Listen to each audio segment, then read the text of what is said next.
documentary film about poverty in Hong Kong. The film is called in Cantonese "歌舞升平." The story is very rich. It has a lot of dimensions. So I would like to ask my colleagues to come out and tell you their views, their feelings, their responses from their own disciplinary angles. Dr. Frederick Lee from Geography. Good morning. Yeah. First point I'd like to make is that the family in the documentary, they are not very poor compared to international standards. Yeah. They are not extreme poor. As to how poverty is defined in Hong Kong, we walk through the slums, and what do we see? Well, basically we saw refrigerators, air conditioners, color TV sets, and kitchen facilities, and he said they are poor. In this definition, they're middle class, they're not poor. I think my point is that in understanding the question of poverty, we have to sort of understand what we are talking about. Yeah, the nature of poverty. In the case of Hong Kong, I think we're talking about relative poverty. I think the main problem is not poverty itself, but is the lack of education.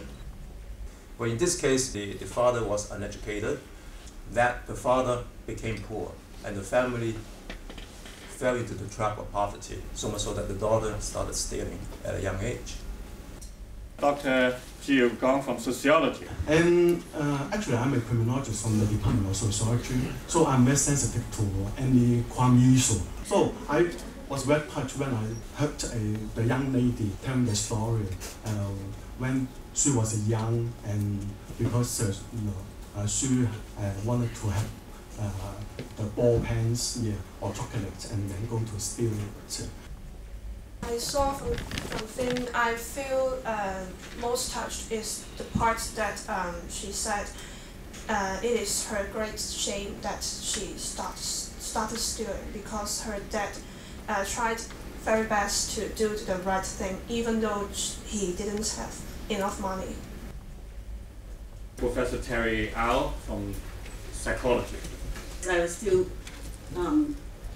reeling from the documentary. It's the second time I watch it. It's still hard to watch at places. What I'd like to do is to actually get you to think a little bit about why this family is unhappy, but to think about whether as psychologists, if you have to counsel your client who live in poverty and face lots of problems, and what would be some good suggestions to help them deal with it, and so they can still have a good life, even if not a wealthy one. The major reason is that they are not satisfied of their life, and if they can change this attitude, I think the whole life will change and go better. Dr. Amy Chung. I can tell you this is a very rich film. When I first watched it, this is my second time, I remember a lot of the cases that I have been working through. I was one social worker in the front line, and I think every day when I see each and every client, they have certain interface with poverty. So from this film, I see a lot of my old cases, the story of the old cases.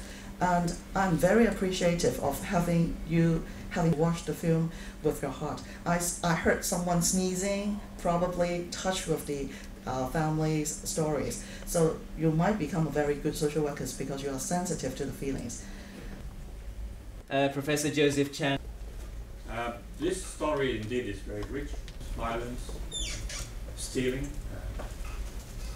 lack of self-respect, and a whole lot of other problems. You can ask various questions. Is poverty really a bad thing? Is it a question of fairness, or is it just a question of luck, which has nothing to do with moral responsibility? So these are the questions I like to force upon you and make you think about it. Well, it's a bit heavy-going subject, of course, but I hope that you will also find it very thought-provoking and stimulating. And thank you very much.